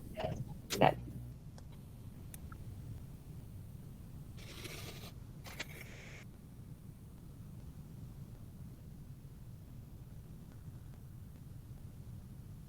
Bueno, entonces, que no se nos olvide, miramos. Para hipertrofia izquierda, B1, B2, B5 y B6. En B1 y B2 miramos las S y en B5 y B6 las R. Bueno, la S en B2 la veo de 10. La S en B2. Ok. Porque de 10.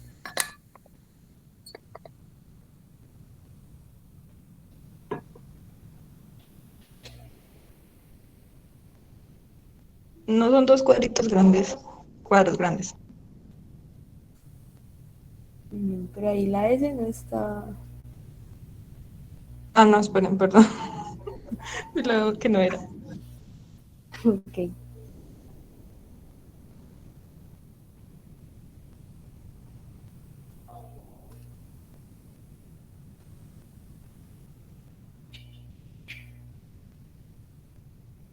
Bueno, realmente no veo S. O veo como dos cuadritos de S. Ajá.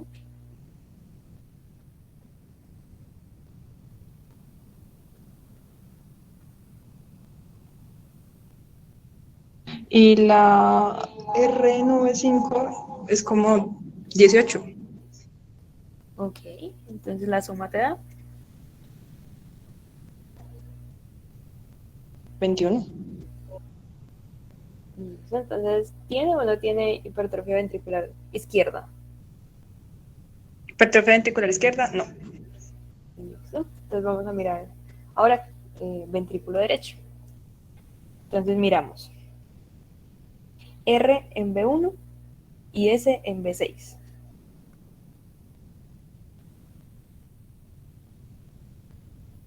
Pues R en V1 es como 18 y la S en V6 es como 11.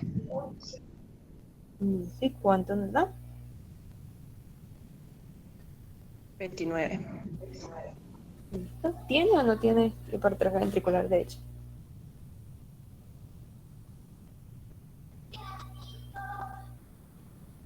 Sí, sí tiene. Exactamente. La hipertrofia es cuando suman más de 10 milímetros. Y pues aquí, la verdad, se pasó mucho. Entonces, sí. Listo. Y vamos a hacer pues el índice de Cornell. El de Cornell que es para la otra hipertrofia ventricular izquierda. Que ese no lo hemos hecho. Y ese es mirar S en B3 y la R en ABL.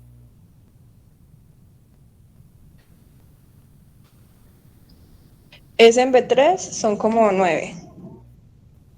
Ok.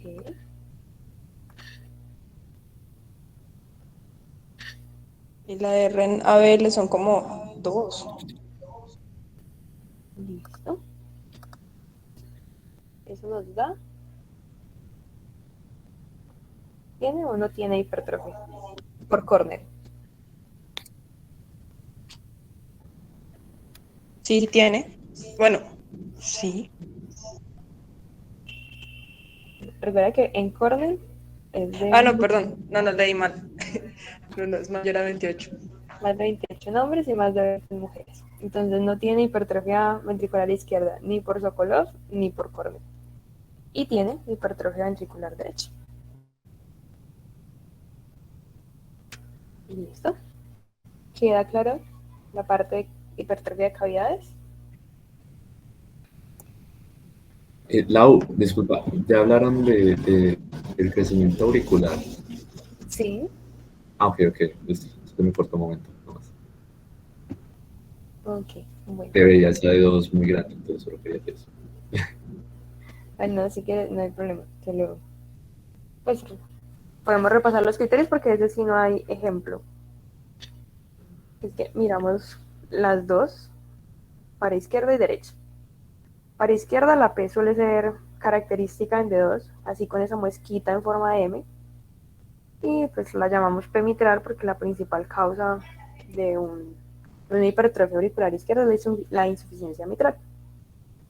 Esas se miran en el eje de las X y tiene que medir más de 3 milímetros o más de 0,12 segundos. Y en B1 pues va a medir 1 milímetro más de lo normal.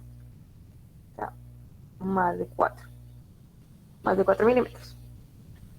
Para la derecha nos vamos a ubicar en el eje de las Y, o sea, vamos a medir hacia arriba. ¿Por qué? Porque pues aquí esta se caracteriza porque la hipertrofia auricular derecha se va a ver pero hacia arriba. Y se caracteriza pues porque la P es picuda o P pulmonar, que es así como la vemos en la imagen, y va a medir más de 2,5 milímetros de altura.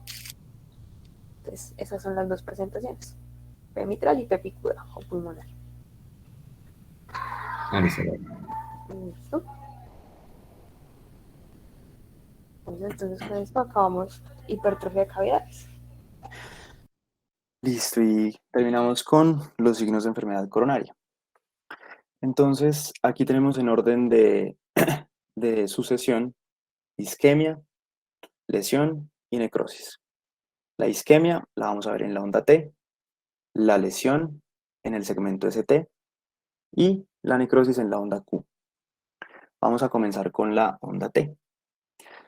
Entonces, en la onda T podemos tener dos tipos de morfologías que nos pueden sugerir que ocurre isquemia. Entonces tenemos una hiperaguda, que son anchas, como en el ejemplo, con un pico asimétrico, y estas se van a observar en las primeras etapas del infarto agudo de miocardio con elevación del ST. Sin embargo, la duración de este signo es de minutos, entonces casi que no se suele ver. Como lo dije, preceden la aparición de la elevación del ST y las ondas Q. Sin embargo, la onda T invertida, que es la que vemos acá, puede ser un hallazgo normal en D3, y si se le está haciendo un seguimiento a cualquier paciente y se le encuentra una onda T, siempre va a ser anormal. Eh, la característica, o bueno, el criterio es que debe ser simétrica, de lado y lado, y profunda, es decir, más de 3 milímetros, para que cumpla con el criterio de invertida. Eso en cuanto a la isquemia en onda T. Ahora, lesión, que la vamos a ver en el segmento ST.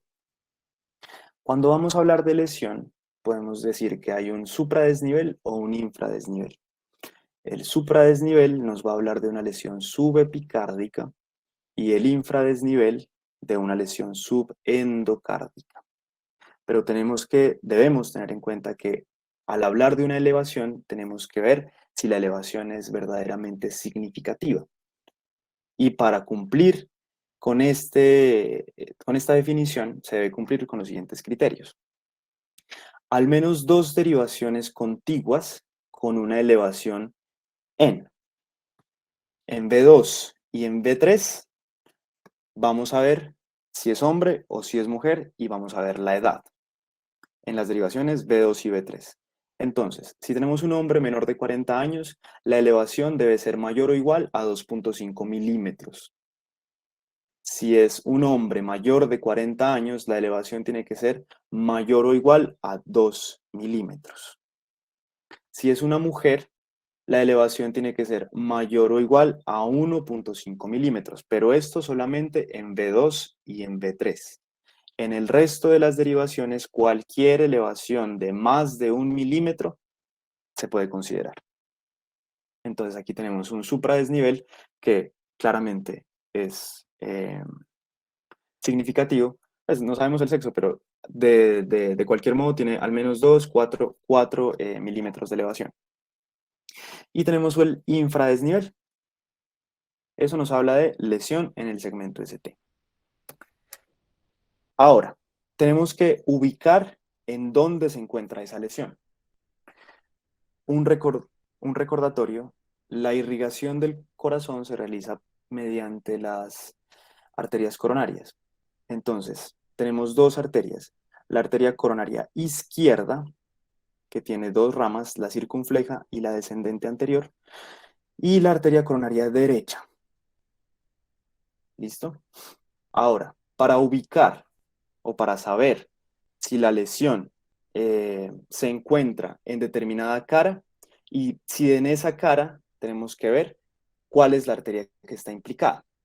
Entonces, si la localización de la lesión se encuentra en la cara inferior, es decir, en D2, D3 o ABF, la arteria implicada puede ser la coronaria derecha o la circunfleja. La coronaria derecha en un 80% y la circunfleja en un 20%. ¿Cómo se diferencian? Que la amplitud de la elevación del segmento ST va a ser mayor en D3, en el caso de la coronaria derecha, y va a ser mayor en 2 en el caso de la circunfleja. Ahora, si el infarto es de cara posterior, es decir, B7, B8 y B9, que nos explicaba estas derivaciones al principio, Lau, la arteria implicada va a ser la circunfleja. Si es anteroseptal, es decir, de B1 a B4, va a ser la descendente anterior. Si es lateral, bien sea lateral o lateral alta, va a ser o la descendente anterior o una rama de la circunfleja. Y el ventrículo derecho va a ser de la coronaria derecha. Ahora debemos entender un concepto, y es que cada vez que hay una lesión, o es decir, una elevación del segmento ST, vamos a encontrar que hay un cambio recíproco con un infradesnivel en otra cara. Tenemos que pensar que en el electrocardiograma como unas fotos o unos planos que nos dirigen a distintas caras del corazón y nos demuestran una imagen tridimensional. Si una lesión se manifiesta en una derivación o en una cara, en un grupo de derivaciones en una cara, va a haber un cambio recíproco, un cambio indirecto, una manifestación indirecta en otra cara. Entonces, si el supradesnivel se encuentra en la cara inferior, el infradesnivel lo vamos a encontrar en la lateral alta.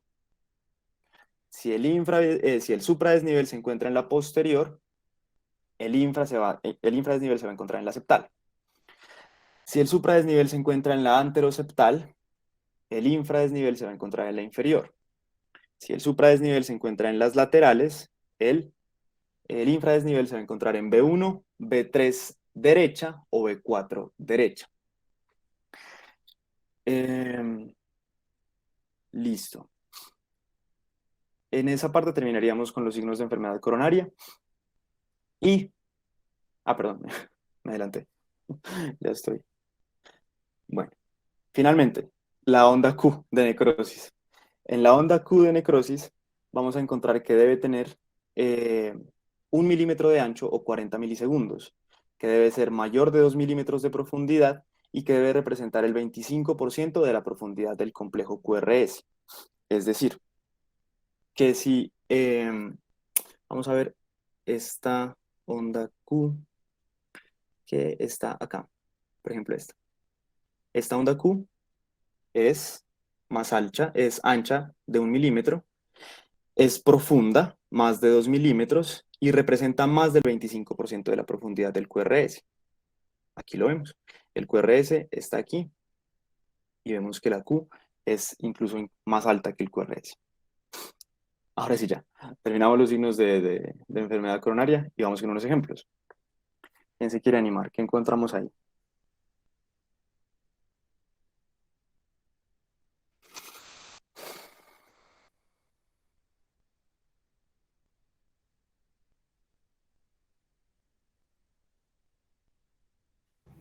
Bueno, voy a hacerle yo. A ver, lo que yo veo más evidente, a ver, como primero, es que hay una elevación del segmento ST. En B1, a ver, B1. B1, sí. B1, B2, B3, pero en B1, bueno, entonces ahorita digo, B3, B4, B5 y en B6, bueno, en B6 solo es como un cuadrito. ¿Y cuánto tenía que ser? En las derivaciones que no son B2 y B3. Tenían que ser... Me corchaste, me olvidó. Acá está. En otras derivaciones que no sean B2 o B3, debe ser Mayor o igual. mínimo 1 milímetro. Mayor o igual a 1 milímetro. Claro, claro. Entonces sí, ahí también, B6. Entonces tenemos una elevación del ST en B1, B2, B3, B4, B5 y 6. ¿Listo? Perfecto. ¿Qué más vemos? ¿Hay algo más? Ya te digo...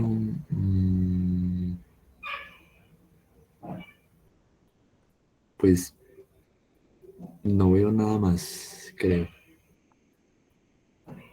No hay ningún infradesnivel. ¿Cómo?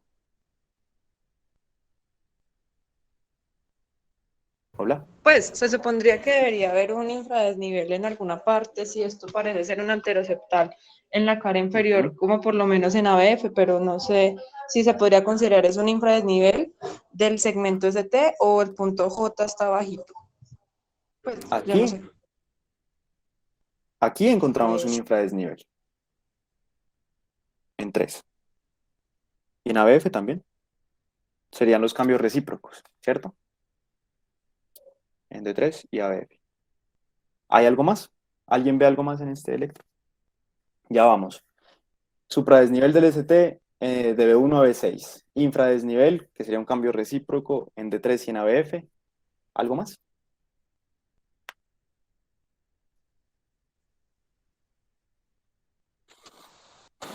Vemos ondas Q, vemos algún otro supradesnivel por ahí.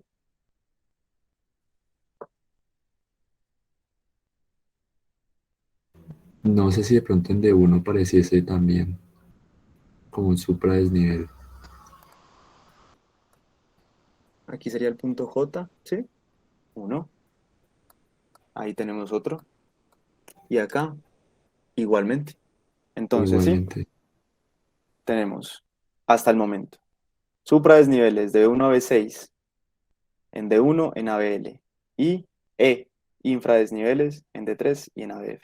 ¿Algo más? ¿No hay tepicudas como en B5 o B6? B5 y B6. Puede ser. ¿O qué es eso? Pues aquí tenemos es el supradesnivel, ahí se está como, ¿cómo se dice? No, bueno, se está escondiendo lo otro. Podría ser. ¿Vemos ondas Q en algún sitio?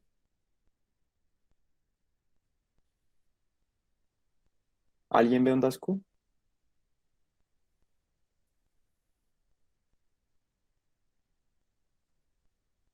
No, eso haría pensar de que de pronto es algo más agudo que crónico. Si hay un par de ondas Q por acá. Aquí, mira. En B1 y en B2.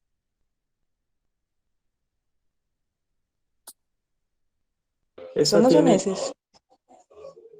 QR.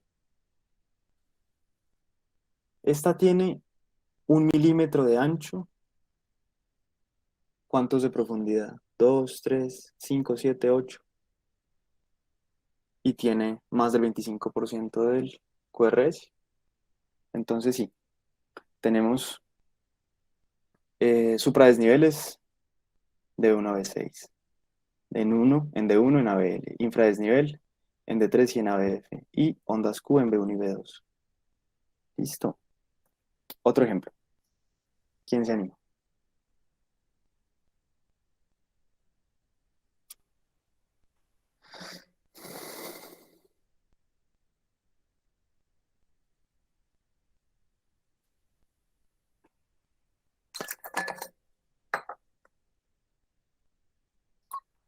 ¿Qué pasó con Esther?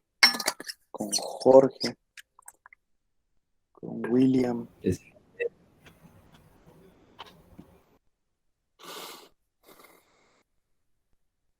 Nadie se anima. Ahí colaboró diciendo que veo un supradesnivel en D1. Ujú. En D1, ¿en dónde más? Un infradesnivel en D3 Ajá. y V1. ¿Y dónde más? ¿Qué más vemos?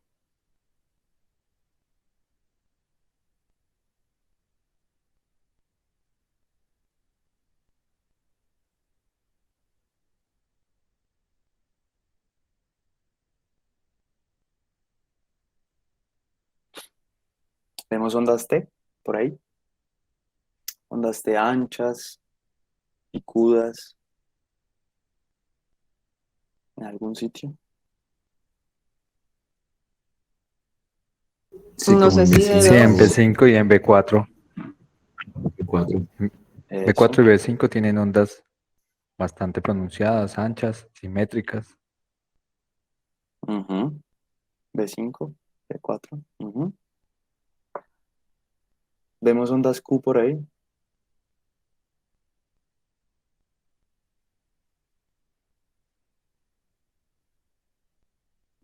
Sí, pues están desde B1, B2, B3.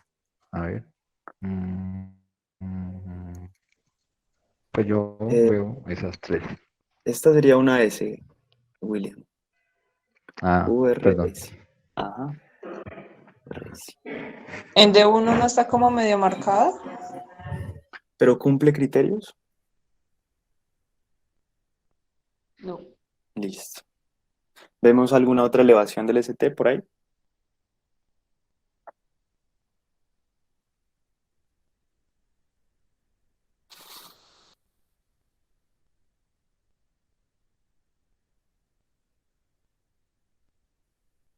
Pero una pregunta, por ejemplo, en lo que es B4 y B5 se consideraría, o sea, una T picuda, pero en una elevación del ST, por lo menos en B4 no sería una elevación del ST porque el punto J está como en la línea eléctrica. Ajá, exactamente. Ahí en esta parte se encuentran solapadas tanto la T, la T hiperaguda, junto con la elevación, junto con el supradesnivel.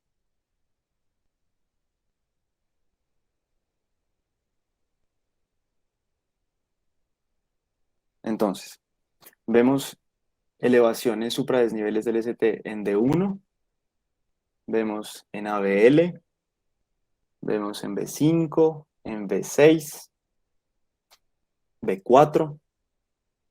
Aquí también vemos ondas T. Vemos infradesnivel en D3, y en ABF. Entonces, con D1 y ABL, con B5 y B6 es un infarto de cara Lateral. lateral. Con cambios recíprocos en cara Inferior. inferior. Muy bien.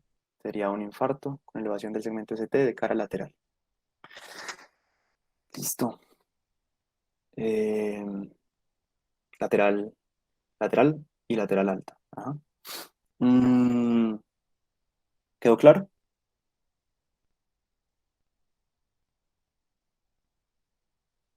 Sí, Carlitos. Listo. Y ya, hasta aquí llegamos.